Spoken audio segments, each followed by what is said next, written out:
So hello, everyone. Welcome to the second week of practicing the soul trait of humility. We will begin the way we always do with a short meditation. So I invite you to close your eyes and get comfortable in your seat. And take in a deep breath through the nose and hold. And exhale through the mouth and hold. And inhale through the nose and hold. And exhale through the mouth and hold. And as you go at your own pace of inhaling through the nose and holding, and exhaling through the mouth and holding. If thoughts should come into your head, just observe them and let them pass. Like watching a car move past on the road. Now is not the time for solving problems. Right now, all you need to do is inhale through the nose and hold, and exhale through the mouth and hold. And on your next inhale, say to yourself, Shema. And on the exhale, listen.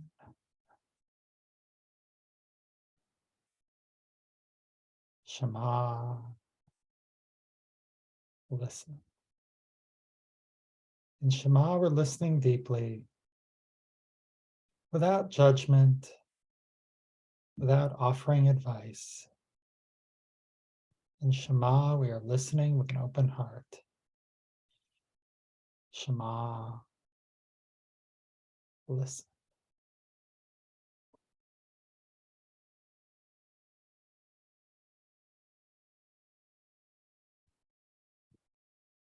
And when you're ready, you may open your eyes.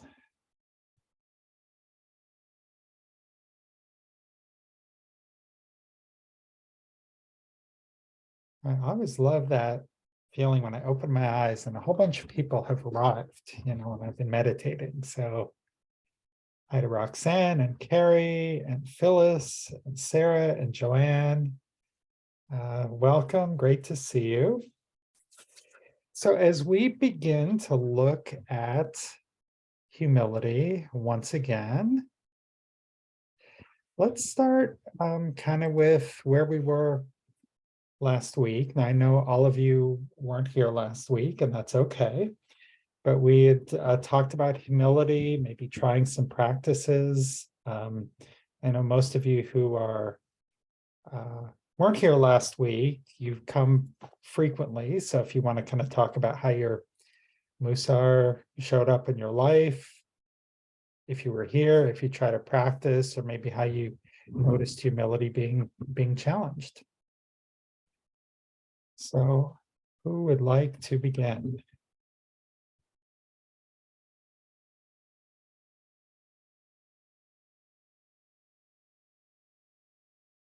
Paul, was that you, or were you scratching your chin? Okay.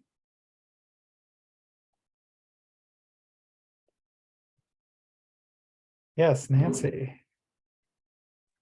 Well, I guess I'll try to be brave.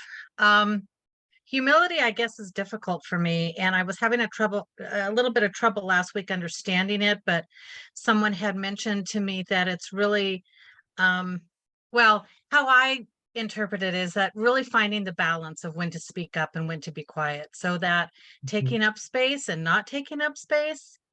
And I had two things that happened to me last week, which I hope was a sign of humility. And one was a friend of mine said something that was very upsetting to me. And I decided to sit back, Mhm. just take a little breather. And she called me about 4 days later and she goes, "Okay, what's the standoff? Why are we standing off? Why didn't you come to me?" And I said, "Because you were mean to me and I didn't appreciate it. And if we're going to have a friendship, this, I just kind of explained myself." Mhm. And it really hit home to her and it worked out. but I had to remove myself from that space Mm, for me to feel comfortable enough to possibly have her come to me to see if she wanted to really understand that it's difficult me being around her and her in her presence. So to me, that's really humility. And another one was very difficult for me. I went to a class, and this is a free class. Okay, you're not supposed to charge. And the instructor had a donation basket there and said, if you would like to donate, fine. And I actually called the place where this class takes place, and they said, oh no, she's not abiding by our rules and regulations. Thank you for bringing it to our attention. So to me, it was an ethical type of humility where I felt very uncomfortable being in that situation. mm, Her, kind of stressing, yes, here's my jar, put money in. And then to find out that she was going against their policy, and she has now been spoken to, and it's going to the board. mm, Now I'm on another kind of humility journey of, oh my goodness, did I speak up too much? Because I don't want her losing her job, but mm, I felt it was the right thing to do. And they were so unaware that she was taking money from this organization. mm. So does that make sense? And is that part of what humility really is? I think absolutely it's related. It is, finding your right place in the universe. And when you speak up and when you don't speak up, those are very much related. When you were kind of making these decisions, were you kind of actively in your mind saying, oh, this feels like a humility situation. How do I address it? Or was it kind of more looking back on the week saying, oh yeah, this kind of seems like they were humility? Well, now that we're together and we're on week 2 of humility, I thought, oh, maybe this really was humility. But when it happened, I don't know if I said in my head, this is humility, but I did ponder what to do in both of those situations. Should I speak up? Should I not? And to tell you the truth, after thinking about it, it felt right on Mhm, both accounts to do that.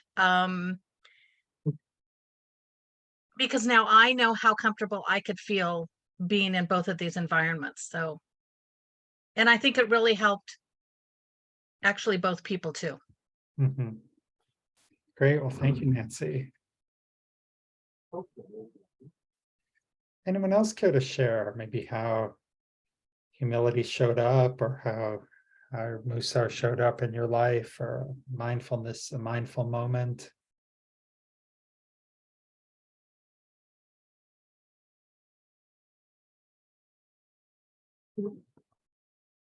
Yeah, Sarah. So I think it was from this chapter. I was looking for my book, which I can't seem to find at the moment, but there was something about, whoops, I just lost you just a second. Everything's going, there we go. Not taking up too much space, or how much is enough space and how much is too much. Yeah. And I was in an environment where I had that awareness, and I just kept my mouth closed. Mm, And I was conscious of it, because I'm in a different group that there's somebody that's very quiet. And I am not very quiet.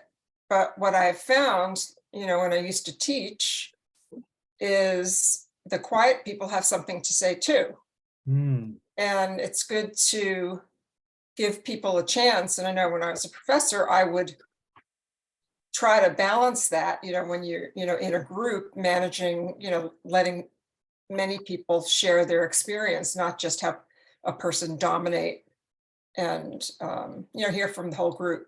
So I had that awareness this past week, and I was a little bit more quiet to give other people a chance to be there, show their stuff. wonderful. Thank you, Sarah. Anyone else? Yeah, Joanne. So I, oh yeah, I'm unmuted. Sorry about that, and if there was noise in the background before. Anyway, I thought it was really great that Nancy like distanced herself from this person, and then that person came to her to say, what's going on? You know, so she could clarify it. I held back from saying something when I felt attacked at what we call the parent board, the board of trustees meeting, because I was talking about something, and then this other person chimed in that, how can you compare this to that, this other thing that's much more important? And then by the time she finished, she was kind of on the same page that I started, but I didn't get into it, and I just let it go. And at the time, I wasn't sure if anything needed to be said. And then just now, I think I decided maybe that was the right thing to do. Just let it go. This is who this person is. This is how she operates. Everything's a war, you know, until it's her way or the highway or whatever, or she's going to stick to her opinion. And then she came around to saying, well, we also need happy events. And that's what I'm talking about. Anyway, and the other piece of it that I really tried to put into place was more self-care, because I think I don't do enough. I worry about other people. I try to take care of them. So I made sure that, you know, I did some things that I needed to do for myself, like soak in a tub. So anyway, you know, a couple of things that and make me happy too. Thank you. Thank you, Joanne. Yeah, self-care is so important. And I'm hearing a lot of people are feeling like, okay, I'm going to stay within my space a little bit. I'm not going to necessarily project, although not universally. Sometimes it's also, you know, I'm going to project a little bit more. It is my space to speak up and say something. So these are absolutely some of the kind of trade-offs that we can consider and decide what's the best way for us to implement this. All right, well, let's take a look at some of the assumptions for a Mussar practice. So we haven't looked at these in a little while, and for some of you, this may be the first time seeing them. So the idea is one of the things that can make it hard to kind of get started is with some of these Jewish teachings is I don't know all the background, and do I need to kind of know something in order to engage? So I sort of approach this by trying to create some assumptions, just 4 simple statements which can help us all get started. And I call them assumptions because from my background, when I was in marketing, I would have to make these revenue forecasts. So you would make these assumptions like there's going to be 100 customers that come in every hour, and 10% of them are going to buy something, and they're going to spend on average $50. So therefore, we're going to make $500 for every hour that the store is open. Now, maybe this is true, maybe it's not true, but they kind of help you move forward and make decisions. So the 4 assumptions for the American Mussar practice are that well, rather than me read, maybe someone would like to unmute and read these. I'll read them. Okay, thank you, Bonnie. 4 assumptions for your Mussar practice. There is a divine spark in everyone, which is occluded by our baggage. We all have free will, but it is not always accessible. We are driven by the conflict between the evil inclination and the good inclination. We all share the same soul traits, but have a unique measure of each. Thank you. So I'll comment on a couple of them, and then I'll copy these into the chat, and we can open it up for discussion. The evil inclination and the good inclination, those are translations from Hebrew terms. And we have to, evil is not like a great translation, but it's the best one that I know. It's not like the I'm going to murder you kind of evil. It's more what like Freud would call the id. It's our emotion, our emotional drives, our anger, our sexuality, these are kind of key elements of who we are, but they are not a problem unless they become the primary driver of who we are. The good inclination, those are more of our social instincts, our compassion, our wanting to help other people. And the things that sort of map the behaviors that are ascribed to the evil inclination, those tend to be in the amygdala part of the brain, and the parts of the behaviors that are close to the good inclination, those tend to be in our prefrontal cortex. And we know that those parts of the brain actually do oppose each other and send us sometimes in different directions. So it's kind of these trade-offs between the good inclination and the evil inclination that are some of the things that drive our behavior. And so we can kind of nurture the good inclination, we can give in to the evil inclination. And so it's one of the factors.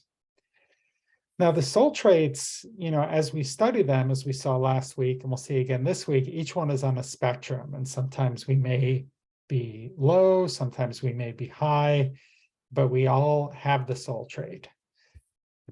Okay, so let me, I've stopped sharing. I'm going to put these in the chat. And I would love to hear like any comments or questions. Does one of these resonate with you? Okay.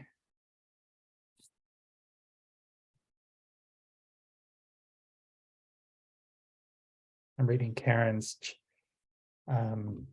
chat. Yeah, absolutely. There is definitely kind of a Mussar language, a Mussar framework, as we're kind of re-engaging. Or for some of us who are new, we'll kind of review some of these language and framework things, and we'll kind of review them as we go along too. Hey, Ron, thank you for joining us. Nice to see you.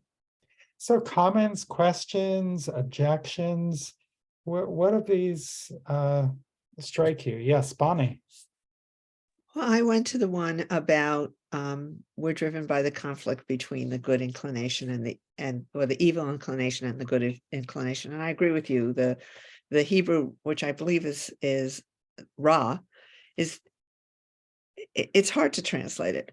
But my problem is that, and it has to do with judging, I'm being really honest, is that I sometimes judge people, and it almost always happens when I'm driving, which is, there was no reason that you had to get into that lane and you didn't let me in. We're all going at the same crappy speed. We're on 85. We're not going anywhere now that the pandemic is almost over. And it's like, forget it, Bonnie. It's just, you're not going there. You're not going to, this person isn't hearing you. You're talking to yourself in your car, for God's sakes. But I'll tell you what it does for me is that when someone is nasty, and I mean, they didn't do anything, but they weren't letting me in, is that I then will let 2 more people in. So I look at that and say, okay, this person wasn't nice, but you can let people in too. Everyone's trying to move lanes. So that's how I read that. Thank you, Bonnie. And I would ask, and if it's okay, you don't have to answer this question, but I would ask, when you're sort of feeling those judgmental thoughts, are those coming from the evil inclination or the good inclination? And when you're letting people in, is that coming from the evil inclination or the good inclination?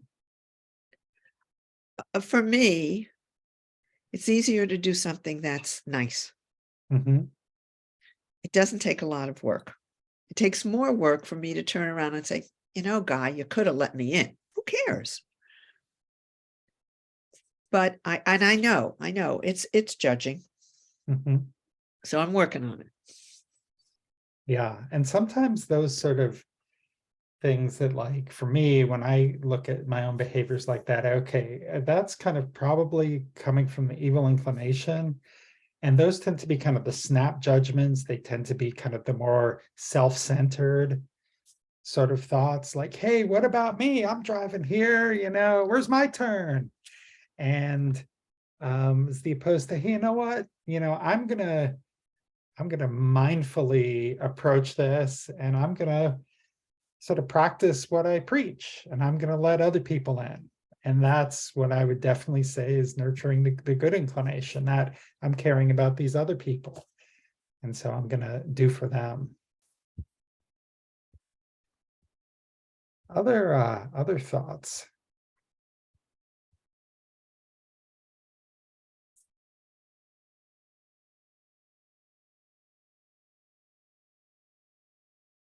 Joanne? Yes, I find that, the same thing with driving is one of the worst, it's one of the reasons that it's good. I'm not doing so much driving, so much, because it always gets to me because people are very selfish, and they don't, at least in New York they are. I don't know if it's different someplace else, maybe not, but in New York they're especially aggressive because traffic is crazy, and that they won't let you in. Or, sometimes I do the New York thing, which is I force myself to go in and I wave at the driver behind me. I remember Jerry Seinfeld, he didn't give me the wave, but sometimes you have to take your space a little more aggressively, because everybody else is being very aggressive, and not to cause an accident at all. And also, when I find myself saying not nice things about these people, I say sorry, Hashem. I apologize to God, because I know the God can't hear me, but God can. If you believe that, God can hear me cursing. And I just want to share one little short thing also. So, my son's a stand-up comedian. So I happened to on one of his recordings, and it was like, I don't believe in God. Then he says, actually, I am God, but I have low self-esteem. And I have another friend who, if I say thank God, he says you're welcome. So he does not have low self-esteem in that regard. Right, thank you, Joanne. Okay, I need to let my cat out of the room here. Hang on a second. There you go. Every space is his space. So, I think you make a good point. Sometimes it's like, hey, I need to be aggressive to get my space when I'm driving. So, Ron. I was going to say that I've reached a point where I try to judge others favorably, especially in car things. The people I drive with look at me like I'm crazy because I'll make up an excuse for these people. And I don't do it for the people as much as I do it for myself, because I don't want to take myself down that negative road where I go ahead and judge that other driver unfavorably, because it puts me in a different frame of mind for the rest of the ride or however long it lasts. So I don't even want to go to that point anymore. What can I tell you? Thank you, Ron. I love that. There's actually a saying in Pirkei Avot, which is always judge people to the side of merit. And so if you have to judge them favorably. Yeah. And so, yeah, I love that. I'm just going to stay out of that whole negative mindset. Okay, we're going to go a little bit deeper. So as I made reference to, here is the spectrum of humility. And one of the things we do with the Mussar practice is we'll say a mantra to kind of remember things. And this is one of my favorites, written by Alan Moranis. No more than my space, not less than my place. And we see that, like, on the spectrum, if we're having too little humility, that can lead to kind of arrogant type behaviors. And if we have too much humility, we can get into kind of self-debasing, self-effacing, nebbishy type of behaviors. What I want to talk about is this idea that, like, what is my right amount of space? When is it too much? When is it too little? And I think with circumstances, it changes.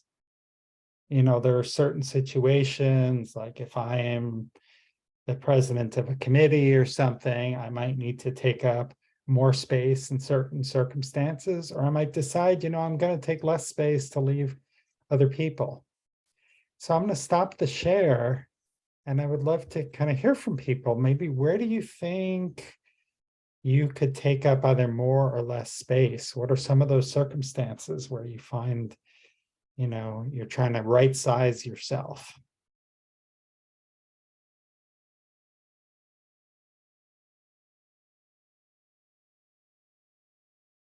Yeah, Harry.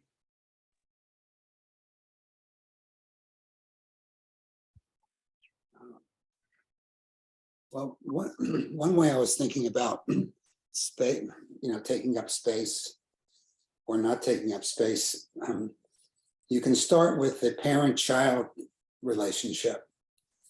When you're the parent and you have a child, you need to take up a lot of the space because there's a strong relationship between the two, and whatever you say and do is a tremendous influence.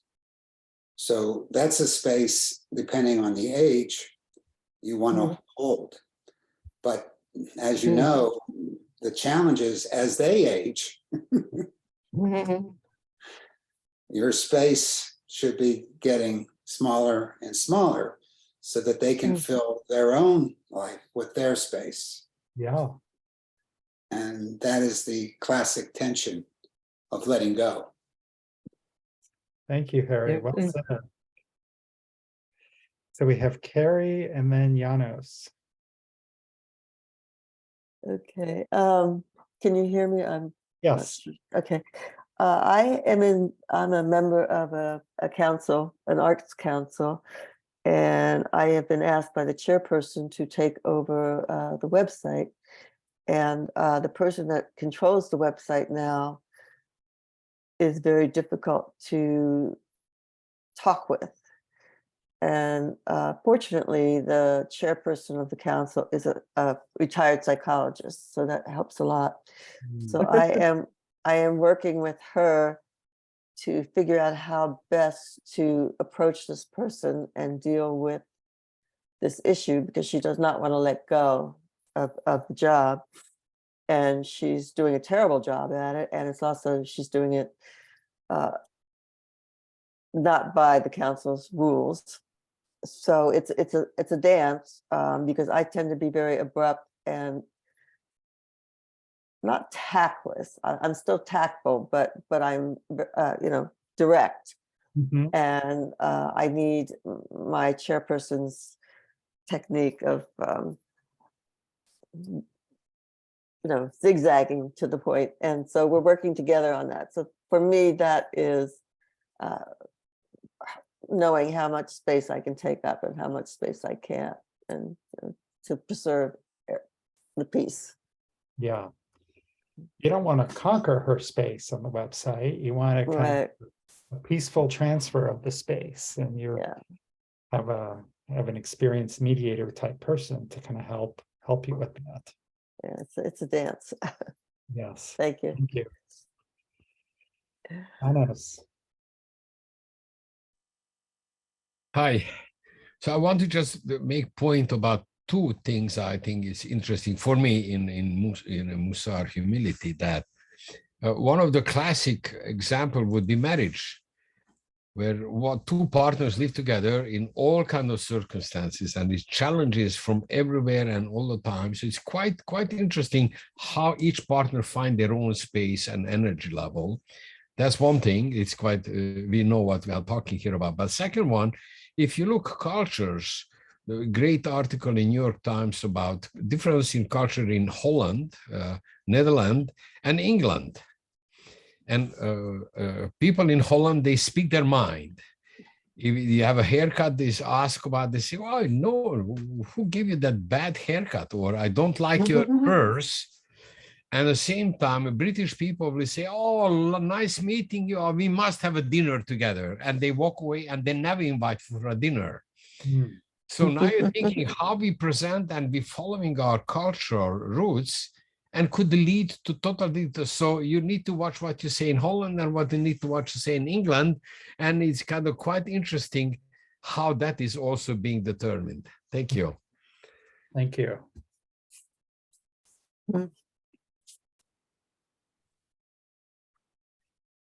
Other thoughts? Hmm. All right, well, I have a quote I want to share, which, oops, it's not there. It is here. And this one, oh, sorry. Trying to get this back on the screen share. Can someone please unmute and read the first bullet, please?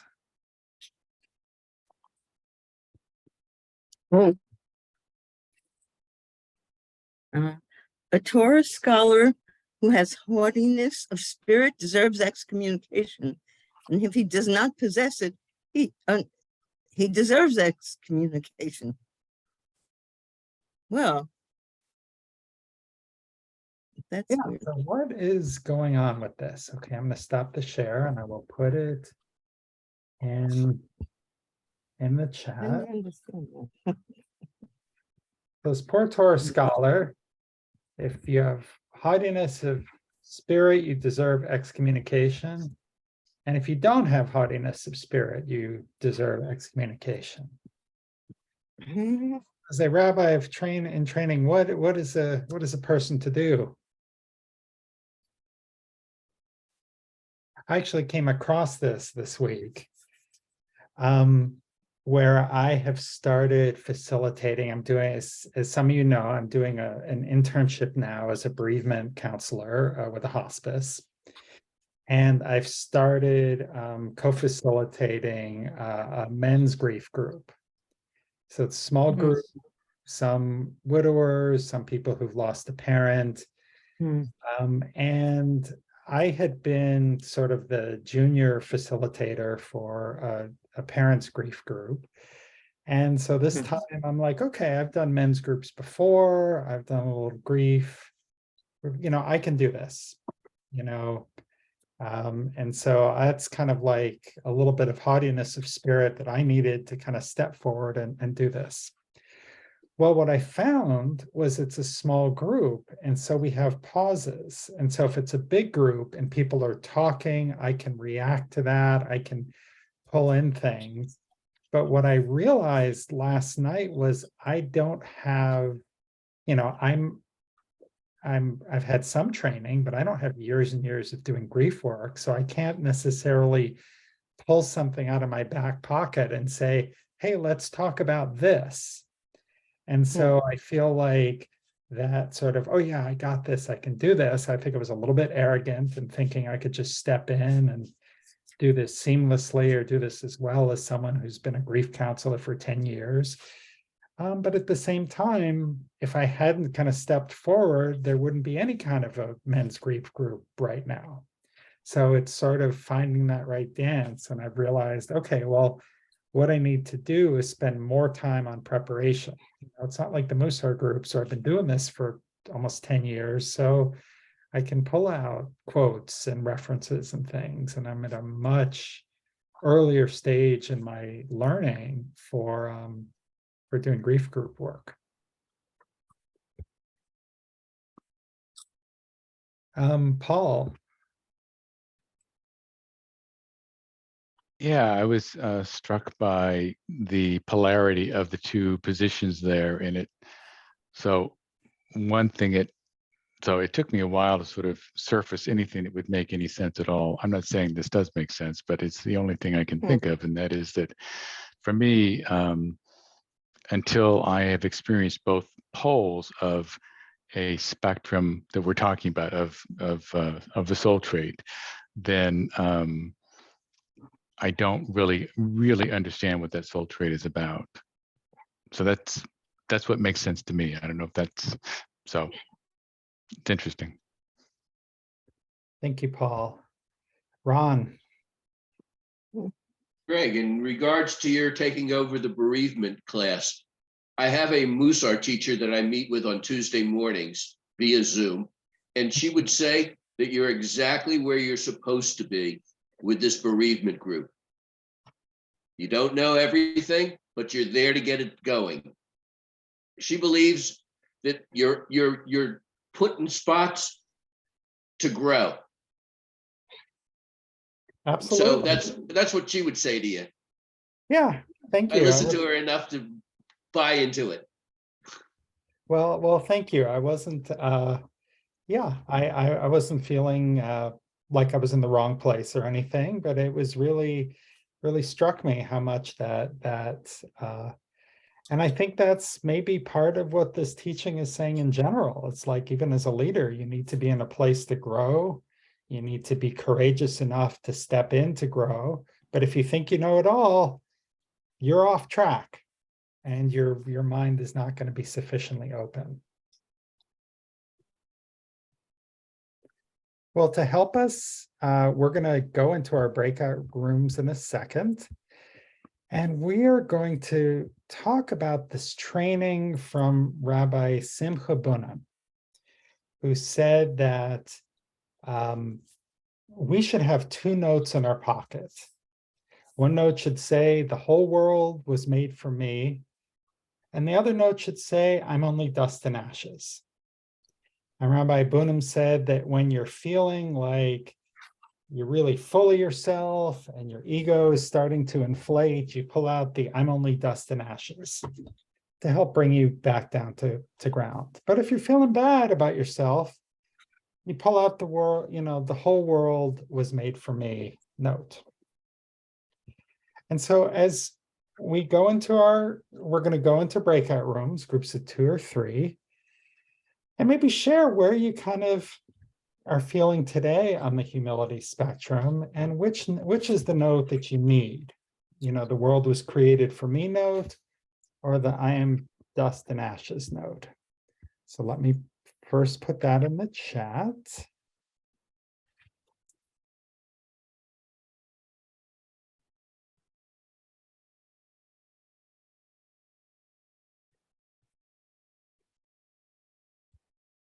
And then I will create the breakout rooms.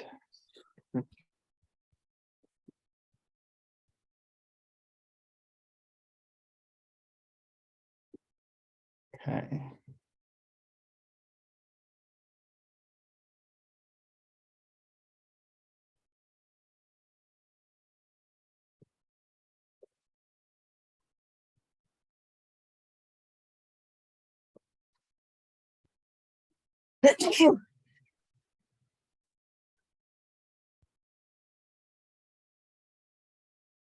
Okay, I'm just trying to get everybody in the appropriate group here.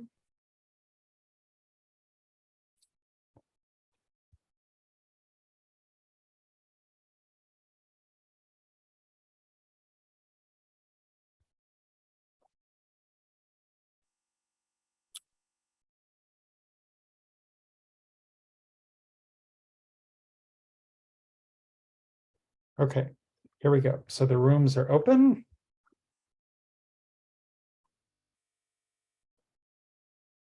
So I'll have like 7-8 minutes.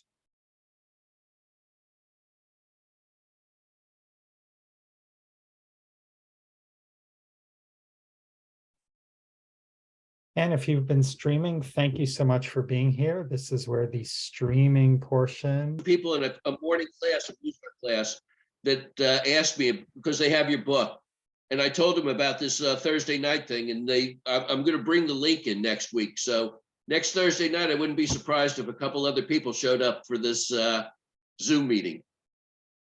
Okay, well, wonderful. Well, and that goes for all of you. Bring your friends. Yeah. No. I've got the link. I hope I've got the right one for this.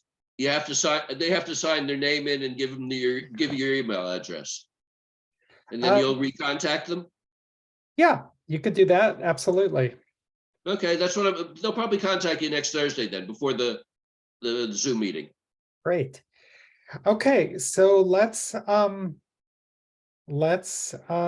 sort of check in. How did those conversations go? Would anyone care to share insights they have? Which note kind of would be most helpful to them right now? or something else that came up?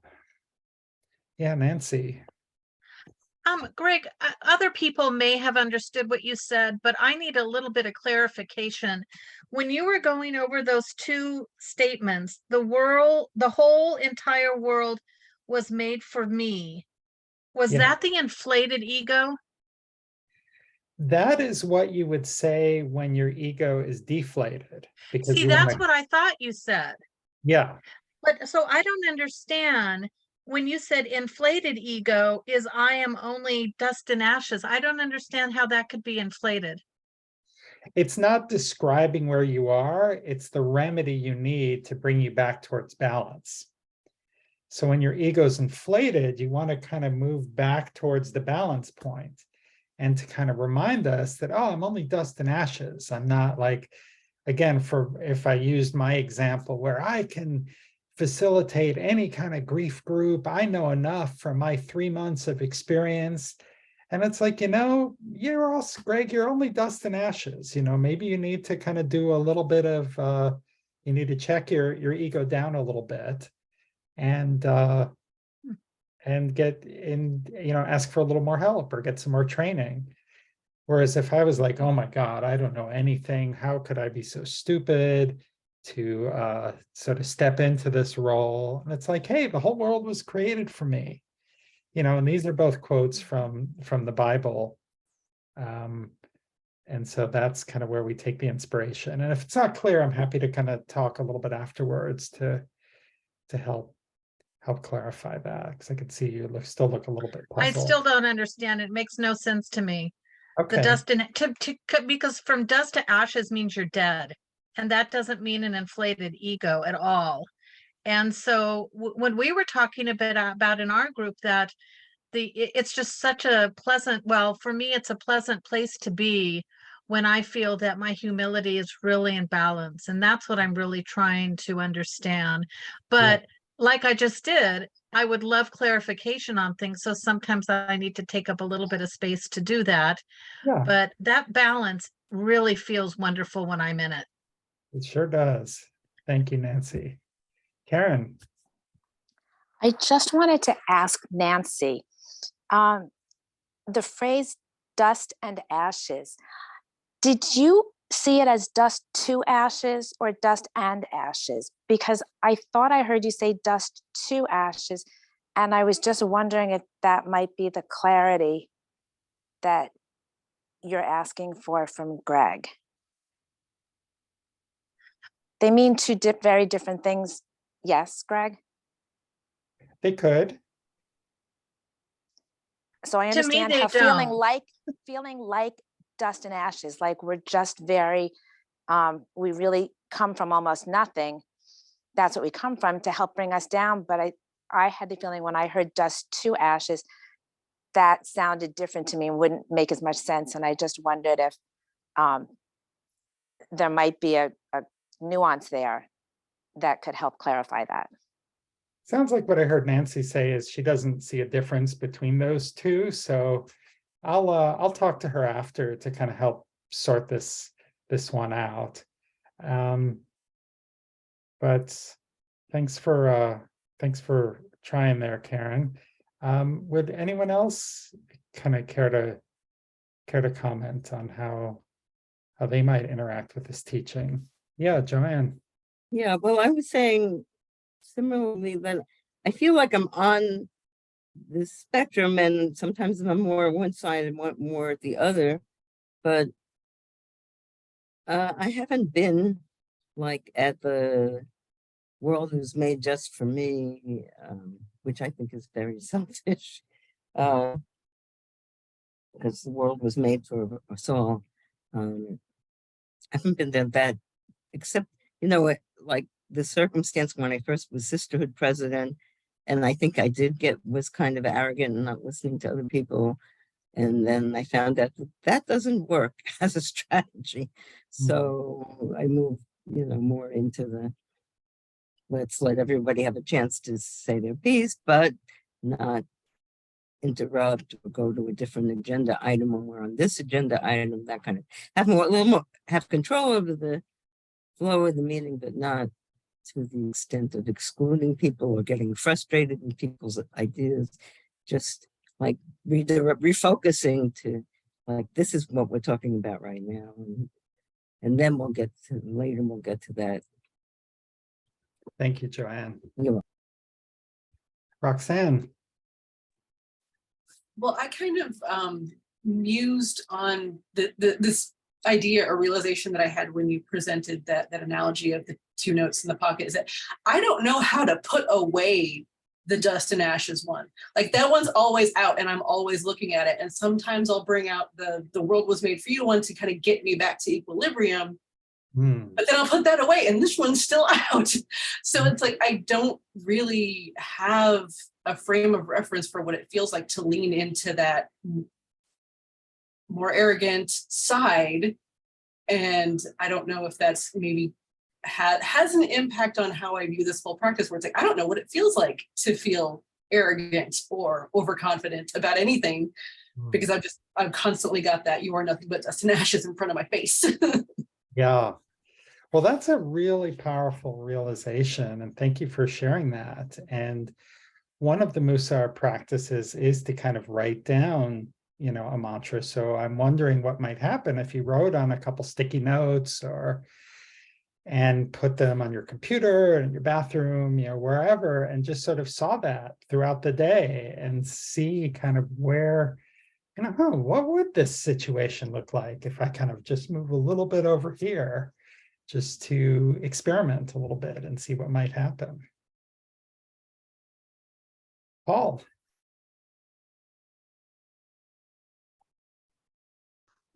Hi there. So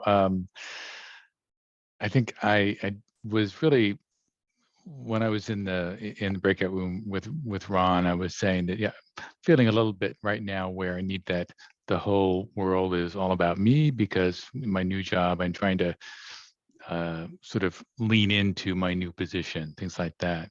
But after Roxanne talked about things, I thought, well, if I go back in my life, 6 or 7 years, I know that oftentimes I would really swing a lot between those two poles.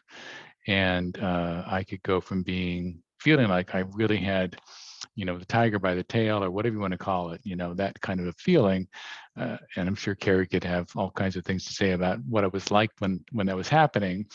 And then, but then at the same time, by doing that, I would lose track of things that I needed to be keeping track of, and then I would crash and burn, and then I'd be down to the dust and ashes and feel like I just was dust and ashes. So I had spent so much time kind of really trying to figure out how to stay in the middle, and I think it's only in the last maybe a couple of years where I feel like I'm more easily staying somewhere in the middle, and less boom, boom, boom, boom, back and forth.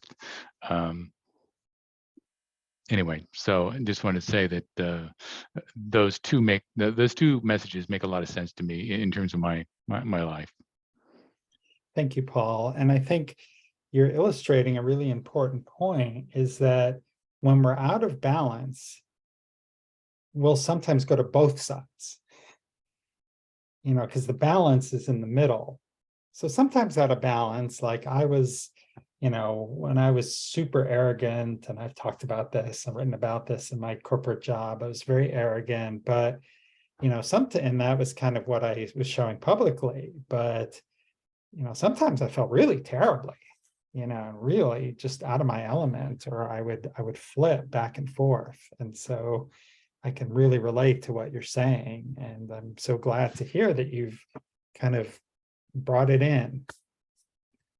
Yeah, that's kind of our goal. Well, that's where we are for now. So what we'll do is we will sort of have our closing meditation. And Nancy, if you have a couple minutes, and anyone else who wants to kind of stay, just to kind of get a little more clarification on this point, we can.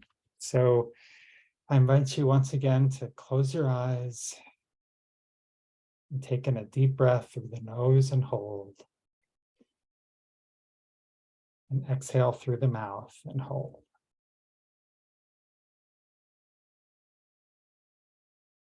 And just allow yourself some leisurely inhales and leisurely exhales.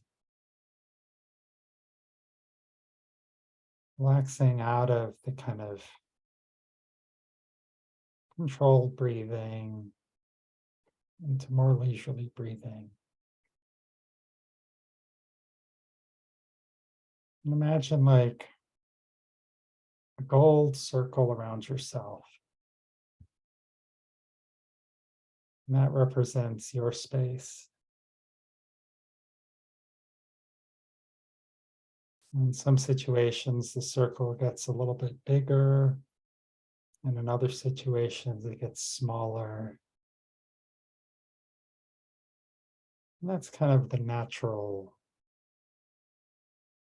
resting place of our space.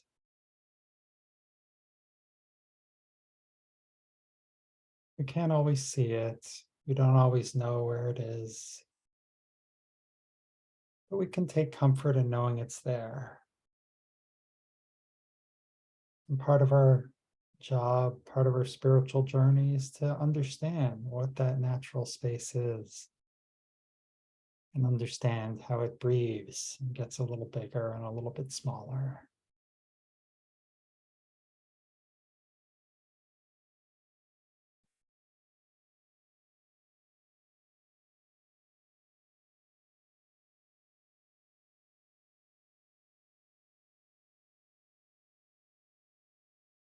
And when you're ready, you may open your eyes.